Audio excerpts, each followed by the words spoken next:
All right, what we'd like to do now is tell you a little bit more about the equipment. Obviously, the sled and the equipment with the sled is unique, quite a bit different. So we're going to start with the anatomy, I guess, of a sled. And there's two poles usually with the sled, side rails, the nose piece.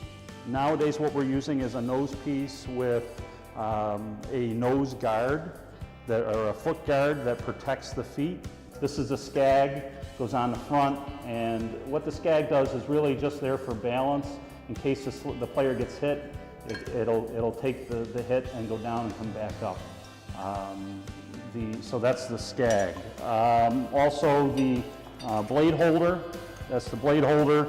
The blades, these blades can be sharpened and should be sharpened on a regular basis, just like a hockey skate. Most of the time these can be done in a pro shop, and those are the blades. Also for the straps, we use different types of straps.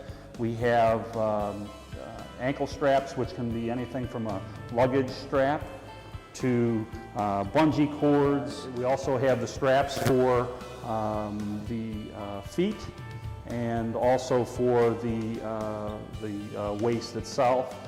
Along with that, we have what we call a riser. Some of our sleds, with this riser, it will allow the sled to raise up and down and give you a little more height if you would like. So it's called a riser, and some of our sleds use those as well. I thought it would be fun to give you a little idea of the history of the sport. This is an original stick from a program, one of the oldest programs around. It's about 16 years old with the old pick, and pretty interesting to see how we've progressed with that. These picks obviously were not real well, and they worked, but we've certainly come a long way. This is about 8 generations ago, this pick. So, and that's the stick. The sled was, they were made of steel and pretty heavy. This is probably about 35, 40 pounds. We used a piece of plywood on the back and underneath, and basically we just took hockey skates, removed the blades, and bolted them on the bottom of the sled. Again, very heavy. The skag was actually always on the ice, so there never really was any balance. And of course, we didn't have any flexibility in moving.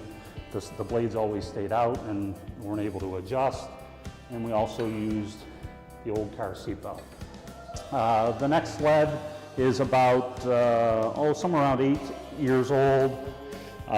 Skag, side poles. This one was one of the first where we were actually able to adjust, move them in, move them back.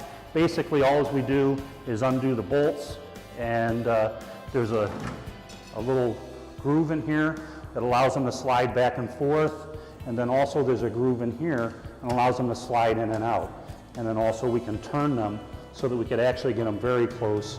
We just flip them around the opposite way, and you can almost bring them right close together. So.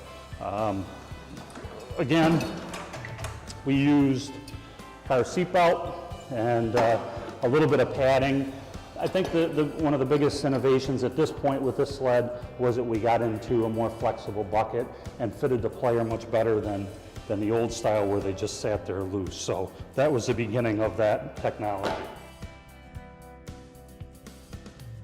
Then we go into what we call our rink sled, and those are what we're really suggesting for new programs nowadays. The nice part about this and this manufacturer is that it's completely adjustable.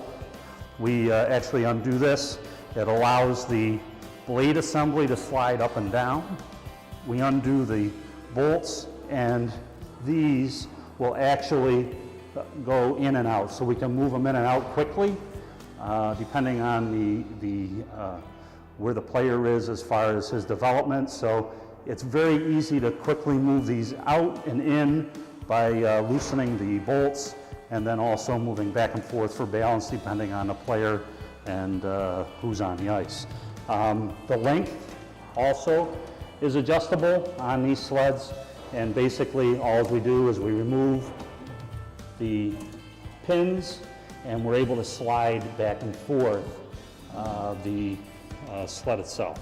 So when we just put the pins in, there's different holes in the sled that allows us to lengthen, and again, adjustable depending on how tall of an athlete we have, so those are adjustable as well.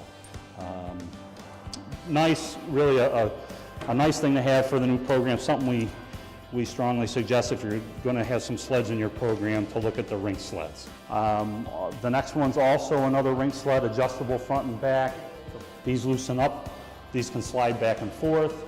The blades themselves aren't adjustable this way. You can adjust them front and back, but these you have to remove, and then you just have a longer or a shorter spacer to adjust the blades. Again, the bucket is a flexible bucket.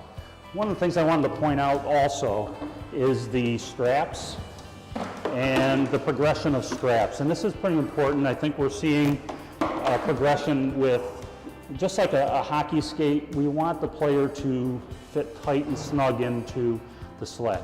So as we progress, you've seen the car seat belt. In this case, these are probably a few years old, and it's a strap, and we pull them tight and hold the player in that way.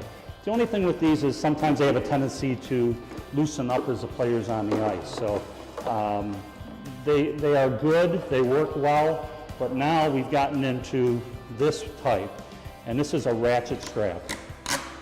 And the nice thing about these is that once you're in, they don't move. So this is the latest, and something if you're looking to do a strap, we suggest these ones now with the ratchets. They don't slip, they don't loosen up, and they work really, really well. So we're looking more towards these as the strap of today. These sleds that we're showing you, you can find the vendor on usahockey.com and take a look at the different sleds and find the one that fits your program the best. But the rink sleds, being that they're adjustable, we strongly suggest that you look at that for your program. It allows the flexibility, the adjustability for the different players that are coming into your program. The next one is just the frame. This one is a one-piece, so they aren't replaceable. These poles on these units, you can pull the nose piece out and replace them. In this case, it's a one-piece, but the blade assembly will move back and forth. Same thing here, you have to have a different spacer as far as how narrow and how wide they are. So that's the way this one's put together. The next sled is a sled that's high level. It's actually used by one of our Paralympians. As you can see, the width of the blades are very close. When we start out a player, we like to have them in a wider sled. So the width of the blades is much wider. It gives them a solid base. They won't tip over or fall as easy. So it allows them to learn the sport a little bit better, be able to go out without tipping and falling and getting a little frustrated that way. So we start them with a wider base, and then as they progress, we like to move them in on as they go along. We move them in a little bit at a time, and before you know it, they're closer together. It's much easier to maneuver the sled around when they're closer. So we like to encourage the player to move those blades in a little bit at a time as they get better and better, and it'll allow them to be have much more maneuverability on the ice. One of the other sleds that I wanted you to see is that we also have a what we call roller sled. This is a sled that you could use in your driveway or other places, and when you don't have the ice, and we have a caster, we have a swivel caster on the back, a swivel caster on the front, and we have two stationaries, and the player can go out and do it in his driveway and practice playing sled hockey, or during the summer he doesn't need the ice, he can go out and practice his skills out there. So we wanted to show you that roller sled.